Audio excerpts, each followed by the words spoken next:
أما بعد فأعوذ بالله السميع العليم من الشيطان الرجيم. بسم الله الرحمن الرحيم.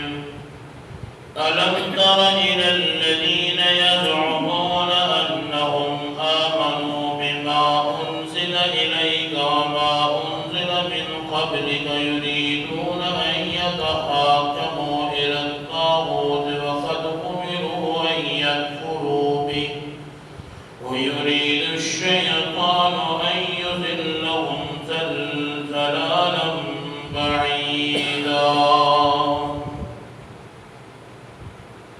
ألم تر إلى الذين يزعمون، دیکھا نہیں آپ نے ان لوگوں کی طرف جو گمان کرتے ہیں کہ انہم آمنوا بما انزل الیک، کہ ہم ایمان لائے ہیں اس کی طرف جو آپ محمد رسول اللہ صلی اللہ علیہ وسلم کی طرف نازل کیے، وما انزل من قبلک، اور اس پر بھی ہم ایمان لائے جو آپ سے پہلے نازل کیے، یریدون، وہ ارادہ کرتے ہیں یتحاکموا، کہ وہ فیصلہ کروائیں الی الطاغوت، طاغوت سے.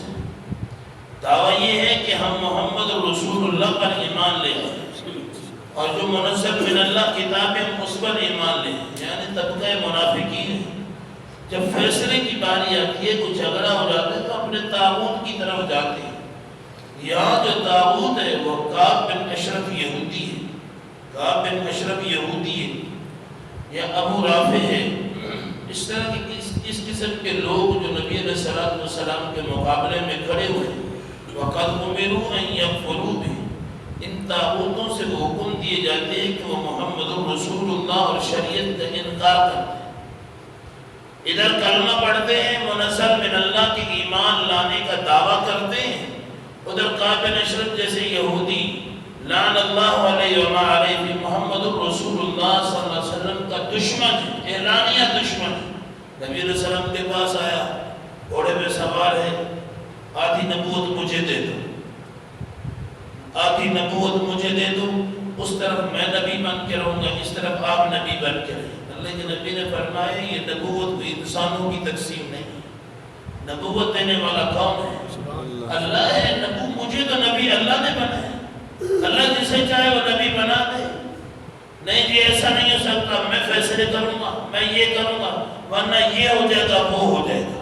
دھمکیاں اللہ کے نبی کو دی اور غلط الفاظ کہتا ہوا یہاں سے دفع ہو گیا.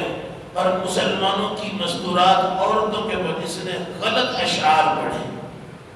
عرب کے اس مدینے کے رہنے والے یہودیوں میں سے ایک سردار تھا، سمجھدار تھا، پڑھا لکھا تھا. نبی علیہ السلام کو اس ظالم کی وجہ سے بڑی تکلیف ہوئی. اللہ کے نبی نے مسجد نبی کے اندر بیٹھے ہوئے فرمایا کوئی اس ظالم سے مجھے محمد رسول اللہ کی جان چھوڑا لے گا. حالانکہ اللہ سے بھی تو کہہ سکتے تھے، اللہ اسے تباہ کر سکتے تھے، لیکن اسلام کا ایک جذبہ اور جوش یہ ہے کہ اسلام کے کارکنان کیا کرنا چاہتے ہیں، وہ کیا کر سکتے ہیں.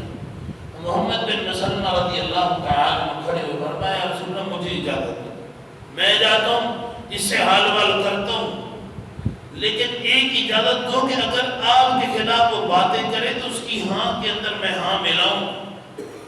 آپ کی مخالفت میں تھوڑی کہ نبی علیہ السلام نے فرمایا جو کچھ کرنا ہے لیکن اس کو کچھ کہہ کے یعنی اسے قتل کر کے. محمد بن مسلمہ ہے رضی اللہ تعالیٰ تو آگے کچھ آگے نے کہا، ساتھ حضرت نائلہ غالباً نام ہے رضی اللہ تعالیٰ جو رضائی بھائی کا کعب بن اشرف یہودی، وہ بھی ساتھ ہے. کیا کرنے آئے ہو؟ گندم لینے کے لیے آئے ہیں، قریب ہو گئے کچھ نہیں رہا. انہوں نے کہا اور محمد کی بات مانو. یہودیوں نے کہا اور محمد کی بات مانو. کعب بن اشرف یہودی نے کہا کہ ابھی تو یہ سارا کچھ آ رہا ہے کہ تم اور پچھتاؤ گے کہ اس کی بات مان کے اس کا کلمہ پڑھ بیٹھے، یہ تو سارا کچھ چھین لے گا تم سے. اس نے کہا جی اب دیکھ رہے ہیں ہم، اس نے دعوت بھی دی کہ اب چھوڑ دو اب اسلام سے مرتد ہو جاؤ، یہودی بن جاؤ.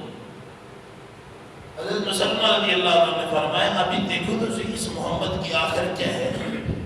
ابھی تو کلمہ پڑھا ہے نا جی، ابھی تو وہ کہہ رہا ہے کہ اللہ کے راستے پہ دو، اللہ کے راستے پہ دو، ہم دیے جا رہے ہیں، کچھ نہیں بچا. اب گندم نہیں ہے ہمارے پاس، ہم گندم لینے کے لیے آئے ہیں. صحیح البخاری کی حدیث ہے کہ اس ظالم نے کہا پھر آپ اس طرح کرو اپنی عورتیں میرے پاس گروی رکھ جاؤ اور اس کے بدلے گندم لے جاؤ۔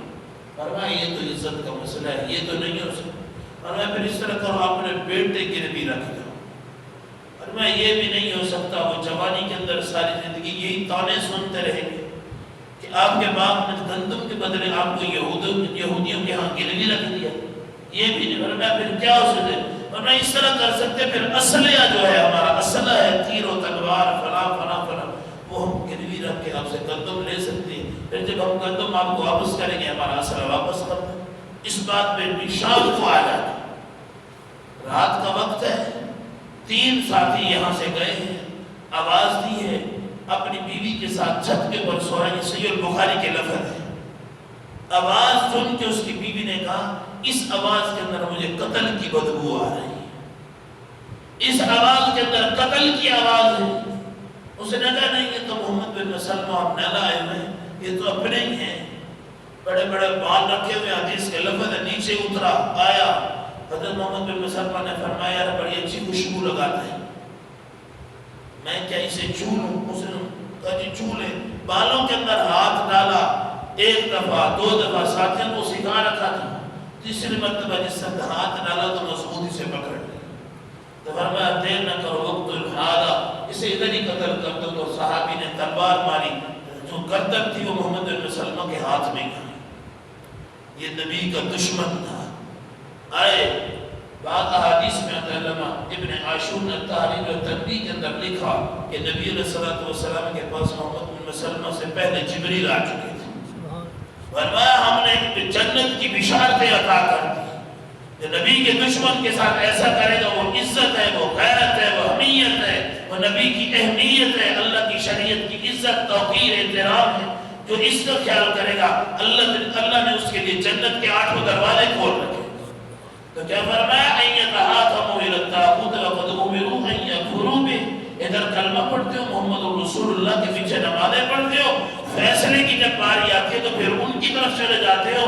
تو فرمایا وَيُرِيدُ الشَّيْطَانُ أَن يُضِلَّهُمْ ضَلَالًا بَعِيدًا، شیطان تو ہمیشہ یہی چاہتا ہے کہ وہ تمہیں گمراہ کر کے ہی رہے۔ جب یہودیوں کے پاس فیصلہ لے کے جاؤ گے، وہ کہ مسلمانوں کے موافق فیصلہ کریں گے، مسلمانوں کے ساتھ متفق فیصلہ کریں گے، کبھی بھی نہیں ہو سکتا۔ وہ اسلام کے خلاف ہی بولیں گے، اسلام کے قانونوں کے خلاف بولیں گے، قرآن کے خلاف بولیں گے، حالانکہ جو ان کے پاس کتابیں نازل ہیں وہ بھی اللہ کی کتابیں، ان کے بھی خلاف وہ باتیں کریں گے۔ صرف وہ کہے گی نہیں یکفروا بہ، محمد رسول اللہ کی باتوں کا انکار کر دو، اس کی بات نہیں ماننی۔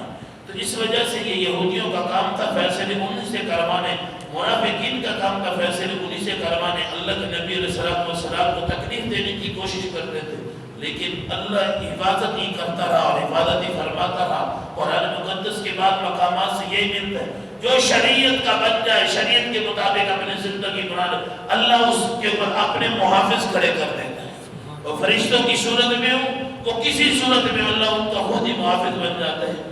اللہ سے دعا ہے اللہ احکام اللہ سمجھنے کی اور عمل کرنے کی توفیق نصیب فرمائے۔ جتنے طاغوتی نظام ہے اللہ ان سب سے مسلمانوں کو محفوظ فرمائے۔ آخر دعوانا الحمدللہ۔